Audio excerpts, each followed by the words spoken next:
Como a gente falou que energia está associado ali ao trabalho e trabalho está associado à energia, eu tenho uma relação entre trabalho e energia.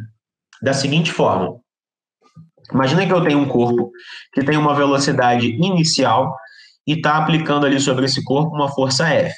Essa força F desloca esse corpo por uma certa distância, então eu tenho uma distância percorrida ali que é o D, e ele vai para uma velocidade final, ou seja, essa força provoca um deslocamento, então essa força realiza um trabalho.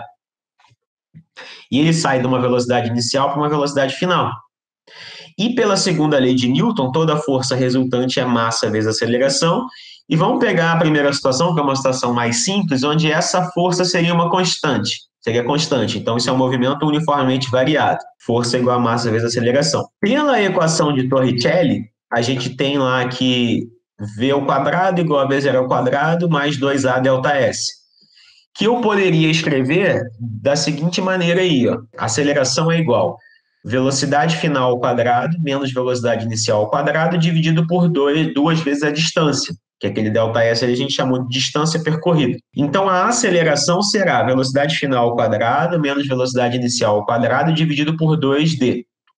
E no lugar da aceleração, eu vou colocar essa relação aí, que vai ficar força igual a massa vezes aceleração, onde a aceleração é representada por essa primeira equação. E aí, eu rearrumo ela aí desse jeito, ó. Eu passo a distância lá para cima, então vai ficar força vezes distância é igual a mv final ao quadrado sobre 2 menos mv inicial ao quadrado sobre 2. Sendo que a gente definiu mv ao quadrado sobre 2 como sendo energia cinética. Então, o trabalho é igual a força vezes distância, que a gente colocou ali, e esse trabalho é igual a energia cinética final menos energia cinética inicial. Isso quer dizer que o trabalho dessa força é a própria variação da energia cinética. Ou seja, o trabalho de uma força é igual a energia cinética final menos energia cinética inicial. E a partir daí eu consigo ter o teorema trabalho-energia. Então, o trabalho está associado à variação da energia cinética. Então, energia cinética final menos energia cinética inicial é o trabalho. Essa relação aí representa o teorema trabalho-energia. Ou seja, com essa relação de energia, perceba que o tempo também não aparece, né? Quando a gente faz a substituição ali, a gente não utiliza o tempo. Então, a gente está utilizando grandezas, onde não estamos nos preocupando com o tempo, mas sim com a velocidade, no caso aí, a velocidade com que o corpo se encontra, já que a gente está falando de energia cinética. Então, trabalho é a variação da energia cinética, representado dessa forma aí. E aí vamos para um segundo exemplo. Imagina que eu tenha um corpo de massa 4 quilos, que está sob a ação de 4 forças, como ilustra a figura. Ou seja, ele está se movendo na horizontal. Então, eu tenho ali a força normal para cima, a força peso para baixo, a força F1 para a direita e a força F2 para a esquerda. E esse corpo se move na horizontal. Isso quer dizer que a força normal cancela com a força peso. E quando ele chega na posição X, ele tem uma velocidade de 6 metros por segundo. E ele quer que você calcule a velocidade do corpo ao passar pelo ponto Y, sendo que a distância entre X e Y ali está valendo 8 metros. A distância que ele percorreu ali foi de 8 metros.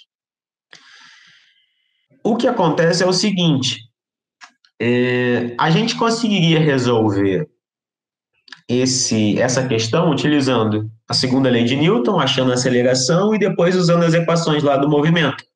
Só que se a gente usar o teorema trabalho-energia, fica mais fácil. Por quê? Se o trabalho é a variação da energia cinética, eu sei que o trabalho é a força resultante, que vai ser F1 menos F2, vezes a distância.